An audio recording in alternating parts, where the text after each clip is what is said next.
तो आइए हम लोग क्लास 11th में नेक्स्ट पार्ट देखते हैं। अब हमें देखना है कि सिस्टम ऑफ यूनिट क्या होती। तो इससे पहले ये कि यूनिट क्या होती है।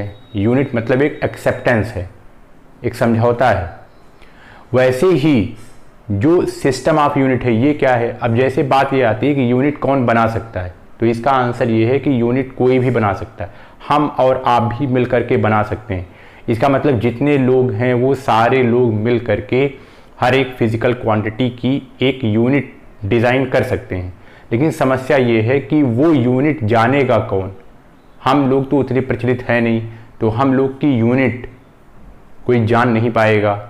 तो इसीलिए कुछ ऐसे इंस्टीट्यूशन थे जो कुछ फिजिकल क्वांटिटी के यूनिट बनाए और वो बाद में खूब प्रचलित हो गए। तो इसका मतलब कि वो सब इंस्टीट्यूशन, जितने भी इंस्टीट्यूशन थे, वो कुछ ना कुछ फिजिकल क्वांटिटी की क्या बनाए, वो यूनिट बनाए। तो उसको हम लोग बोलेंगे कि सिस्टम ऑफ यूनिट्स। अब उसमें जो प्रचलित हुई वही हमको यहाँ पर देखना है। तो इसमें बात ये आती है कि सिस्टम ऑफ यूनिट्स में एक आती है MKS सिस्टम, दूसरा CGS और तीसरा FPS और चौथा जो ये अभी आप इसके पहले वाले वीडियो लेक्चर में पढ़े थे उसके बारे में ये बताता है। सबसे करंट वाला यही है। अच्छा, इधर देखिए MKS सिस्टम। अब सबसे बड़ी बात यह है कि जब MKS सिस्टम मतलब जब उस समय फिजिकल क्वांटिटी के यूनिट बनाए जा रहे थे, CGS के टाइम पर जब बनाए जा रहे थे, FPS के टाइम पर जब बनाए जा रहे थे, तो वहाँ पर सिर्फ 3 ही फिजिकल क्वांटिटी थी, एक लेंथ, दूसरा मास और तीसरा टाइम। जिस समय MKS, CGS, FPS system unit assign कर रहा था, डिफाइन कर रहा था, उस समय केवल यही 3 लेंथ, मास और टाइम, इन्हीं 3 फिजिकल क्वांटिटी के बारे में डिफाइन किया गया था। तो इसीलिए ये केवल उन्हीं की यूनिट बना पाए। तो MKS सिस्टम में यहाँ पर आपको ध्यान से देखना है,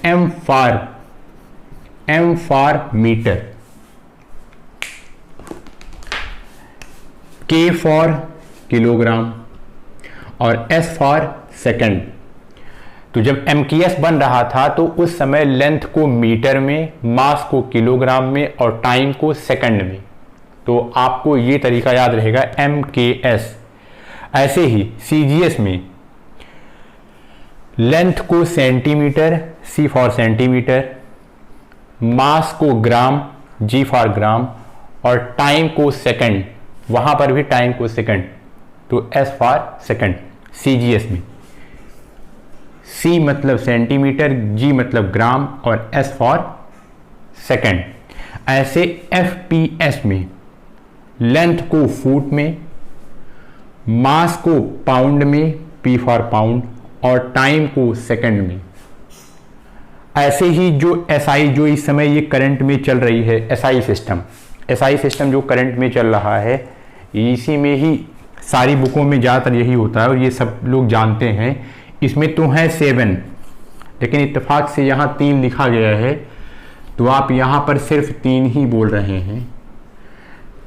तो SI सिस्टम में लेंथ को मीटर, मास को किलोग्राम, टाइम को सेकंड और आपको पता है कि 4 और हैं जो उसकी क्या SI यूनिट होती है, ये बात आपको पता है। तो ये बात आपको याद रखनी है। अभी भी बुकों में MKS और CGS यूज़ होती हैं, FPS का उतना इस्तेमाल नहीं होता है, लेकिन इसको आप जानते रहिए। और जो इस्तेमाल होता है वो है आपका SI सिस्टम। अब हम लोग देखते हैं कि एक यूनिट बनाने के लिए उसमें क्या क्या खास चीज़ें होनी चाहिए, तभी वो यूनिट बनती है। मतलब क्या क्या उसमें, अगर कोई यूनिट बनाने के लिए एक्सेप्ट कर रहा है तो उसमें खास बात क्या क्या होनी चाहिए। तो उसमें हम प्रॉपर्टी के नाम पर यहाँ पर पढ़ने वाले हैं। प्रॉपर्टी ऑफ यूनिट्स क्या होती है। सबसे पहला, it should be well defined.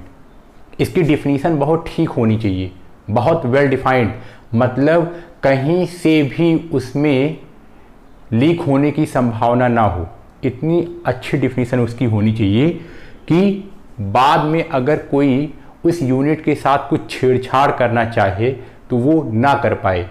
इसी को हम लोग बोलेंगे कि वो वेल डिफाइंड होनी चाहिए। जितना अच्छा डिफिनीशन उसकी रहेगी कि मैंने ये यूनिट कहाँ से बनाई है, जितना अच्छा वेल डिफाइंड रहेगी वो यूनिट इतनी ही अच्छी रहेगी। दूसरा, कन्वीनियंट साइज। यूनिट ऐसी भी नहीं कि पता लगा कि हम जो हमारे काम की नहीं है, पता लगा कि हम 1 मीटर 1 किलोमीटर के बराबर ले लें या 100 किलोमीटर के बराबर ले लें या बहुत छोटी ले लें। कहने का मतलब ऐसा रहे जो कि कन्वीनियंट रहे, हमें वो हमारी यूज़ में रहे और हम उसको प्रॉपर यूज़ तरीके से कर सकते हैं प्रैक्टिकली। ऐसा नहीं बहुत छोटा भी ना रहे बहुत बड़ा भी ना रहे, मतलब साइज ठीक रहे। It should not change with time, बहुत इंपॉर्टेंट। यूनिट टाइम के रिस्पेक्ट में चेंज ना होती जाए। अरे भाई वही तो स्टैंडर्ड है, उसी से ही तो हमको कोई चीज़ मेज़र करनी है। अगर वही चेंज हो जाएगी तो हमारा जितना मेजरमेंट है वो सब खराब हो जाएगा। इसीलिए वो टाइम के साथ क्या नहीं होना चाहिए, चेंज नहीं होना चाहिए। अगला, इट शुड बी रिप्रोड्यूसिबल, दोबारा उसको बनाया जा सके। और इंडिस्ट्रक्टेबल, मतलब वो जल्दी खराब ना हो। जो हमने वेल डिफाइन किया है उसको कोई अगर नुकसान पहुंचा दे तो कम से कम हम उसको रिप्रोड्यूस कर सकें और हम उसको जल्दी वो खराब ना होने पावे। Unit, it should not change with temperature and pressure. आपको पता है कि टेम्परेचर बढ़ाने से कोई बॉडी का शेप और साइज चेंज हो सकता है, या प्रेशर के साथ भी, मतलब प्रेशर और टेम्परेचर से कुछ उस मैटर में वेरिएशन हो सकते हैं। अगर मान लीजिए मैंने उसको यूनिट बानी है तो हम कुछ ऐसा मटेरियल या कुछ भी लें जिससे हम उसको डिफाइन कर रहे हैं तो वो टेम्परेचर और प्रेशर के साथ वेरी नहीं करना चाहिए, नहीं तो पता लगा कि वो हमारा मूल, हमारी जो बेसिक डिफिनीशन ही वही बदल गई, तो वो ठीक नहीं है। तो इसीलिए कहा गया it should not change with temperature and pressure. अगला बहुत इंपॉर्टेंट, इंटरनेशनली एक्सेप्टेड। और वो इंटरनेशनली जो एक संस्था है उससे उसको एक्सेप्टेंस मिलनी चाहिए कि हाँ ये ठीक है। जब वो सही तरीके से वेरीफाई कर लेगा, वो स्वयं संतुष्ट हो जाएगा, तभी वो उसको इंटरनेशनली एक्सेप्ट करेगा। और सब इंटरनेशनली एक्सेप्टेड का मतलब पूरी दुनिया में वो मान्य रहे कि हाँ ये ठीक है, हमारे लिए कोई दिक्कत की बात नहीं है। और लास्ट, ये भी बहुत important, it should be easily accessible. कम से कम वो हमारी पहुंच पर रहे, ठीक से अवेलेबल रहे। ऐसी यूनिट ना रहे कि जो हम समझ ही ना पाएँ कि ये कहाँ पर है, कहाँ पे मिलेगी, कहाँ नहीं मिलेगी।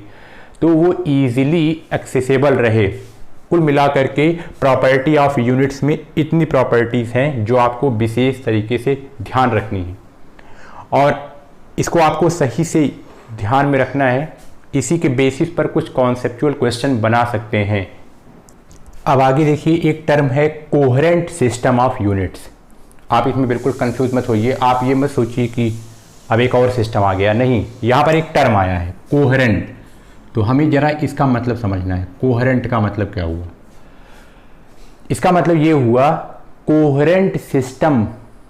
इसमें एक अच्छी बात ये है कि आप पहले कुछ फंडामेंटल यूनिट डिफाइन कर लो, और फंडामेंटल यूनिट जब आप डिफाइन कर लिए तो जितनी भी डेराइव्ड यूनिट्स हैं तब आप आपको उनको याद करने की ज़रूरत नहीं है। आप उन्हीं फंडामेंटल यूनिट से ही सीधा या तो मल्टीप्लिकेशन करके या फिर डिवीज़न करके आराम से डेराइव्ड यूनिट निकाल सकते हैं।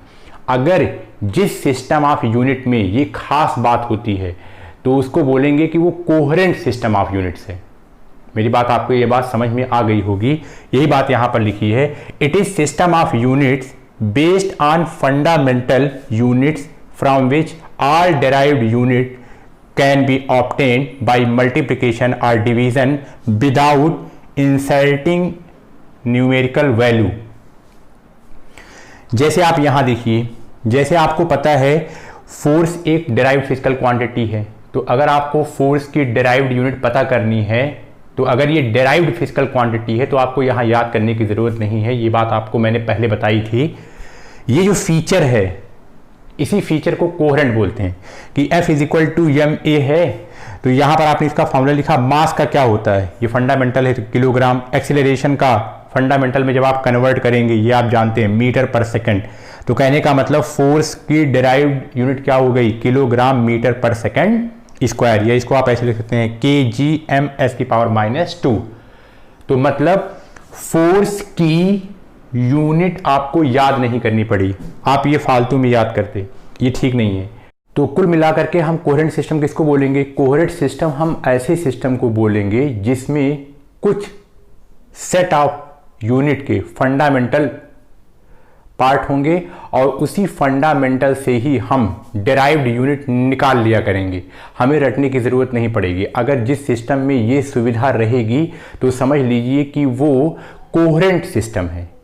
अब जैसे जो हमारा एसआई वाला होता है, जो कि हम लोगों ने इसके प्रीवियस वीडियोस में देखे थे, तो हमें केवल 7 याद करना पड़ता था, बाकी उसके बाद जितने भी डिराइव्ड यूनिट्स हैं हम केवल मल्टीप्लिकेशन या डिवीज़न कर करके हम लोग आराम से डिराइव्ड यूनिट निकाल देते थे, तो वो कोहेरेंट है।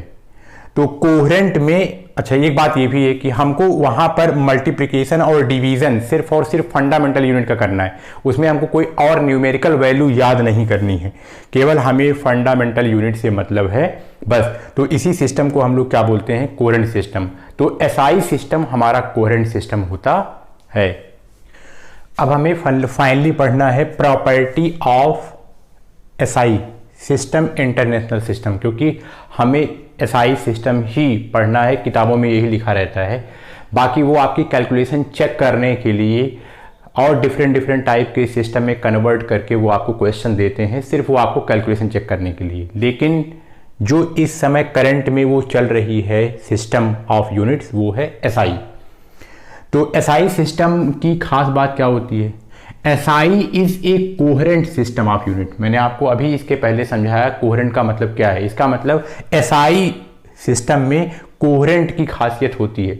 मतलब आप 7 फंडामेंटल आराम से याद कर लीजिए, उसके बाद आपको जो मन चाहे उसकी यूनिट आप निकालिए, ये इसकी एक अच्छाई है।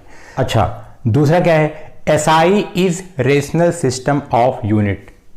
अब इसका पहले आप खूब अच्छे से मतलब समझिए, रेशनल सिस्टम का मतलब क्या हुआ। देखिए, जैसे आप सबको पता है कि एनर्जी की एसआई यूनिट क्या होती है? जूल। अच्छा, आपको पता है कि एनर्जी के कई फॉर्मेट होते हैं, जैसे मैकेनिकल एनर्जी, काइनेटिक एनर्जी या पोटेंशियल एनर्जी या हीट एनर्जी। तो एसआई सिस्टम जो होता है ना, वो रेशनल सिस्टम होता है। मतलब एनर्जी का चाहे जो फॉर्मेट हो, चाहे वो पोटेंशियल हो, चाहे काइनेटिक हो, चाहे हीट एनर्जी हो, चाहे केमिकल एनर्जी हो, क्योंकि एनर्जी के कई फॉर्मेट हैं, चाहे जो फॉर्मेट हो, तो सारे फॉर्मेटों की यूनिट को जूल ही बोला जाएगा एसआई में। अच्छा, इसी को बोलते हैं रेशनलाइज। मतलब भले उस फिजिकल क्वांटिटी के कई टर्म हैं, लेकिन फिर भी जो उसकी यूनिट है वो एक ही है। लेकिन और जैसे जो एमकेएस है, ये रेशनलाइज नहीं है। क्यों? क्योंकि एनर्जी के कई फॉर्मेट होते हैं, जैसे मैकेनिकल एनर्जी। तो एमकेएस में मैकेनिकल एनर्जी को हम लोग जूल बोलते हैं, उसकी यूनिट। और अगर हमें हीट एनर्जी की यूनिट एमकेएस में पता करनी है, तो हम उसको क्या बोलते हैं? उसको हम कैलोरी बोलते हैं। कहने का मतलब एमकेएस में एनर्जी का फॉर्मेट चेंज हुआ नहीं कि यूनिट का भी फॉर्मेट चेंज हो गया, लेकिन एसआई में ऐसा नहीं है। एसआई में वो कुल मिलाकर के एनर्जी है, अब वो चाहे जो से फॉर्म की एनर्जी है, सब की यूनिट क्या बोली जाएगी? आंसर है जूल। तो इसी को हम लोग बोलते हैं रेशनलाइज सिस्टम। तो ये बात आपको समझ में आई होगी। अगला, एसआई इज मीट्रिक सिस्टम। मतलब जो एसआई का सिस्टम है वो हम 10 की पावर में लिख सकते हैं, इसको मीट्रिक सिस्टम बोलते हैं। इसमें जो है, इसमें आपका एमकेएस भी मीट्रिक सिस्टम होता है, एमकेएस भी। और जो सीजीएस होता है, सीजीएस, ये भी आपका मीट्रिक सिस्टम होता है। खाली मीट्रिक सिस्टम कौन नहीं होता है? तो आंसर है जो एफपीएस है, ये मीट्रिक सिस्टम नहीं होता है। अच्छा, फाइनल और लास्ट, एसआई इंटरनेशनली एक्सेप्टेड, ये पूरी दुनिया से स्वीकार किया गया है। तो ये सारी चीजें थी आपकी एसआई यूनिट की प्रॉपर्टी। अब हम आगे बहुत इंपॉर्टेंट ये जो जितनी भी चीज़ें हम आपको सिस्टम ऑफ यूनिट्स की क्या प्रॉपर्टी होती हैं, वेल डिफाइंड का क्या मतलब है, कब वेल डिफाइंड का फीचर खराब हो जाता है, तो केवल हम इसीलिए आपको जो 7 फंडामेंटल यूनिट्स हैं उसकी डिफिनीशन कैसे बनाई गई है, जिसमें ये यूनिट की जितनी भी प्रॉपर्टीज, जितने टर्म आए हैं, ये सारे के सारे टर्म का मतलब आपको वहां अच्छे से समझ में आए, आपको इसकी जानकारी मिले। तो इसीलिए हम आपको वो 7 फंडामेंटल यूनिट्स की डिफिनीशन जब बताएंगे, तब आपको यूनिट की प्रॉपर्टी में जितने भी फंडामेंटल टर्म यूज हो रहे थे उसका आपको सही मतलब पता चलने वाला है। Thank you.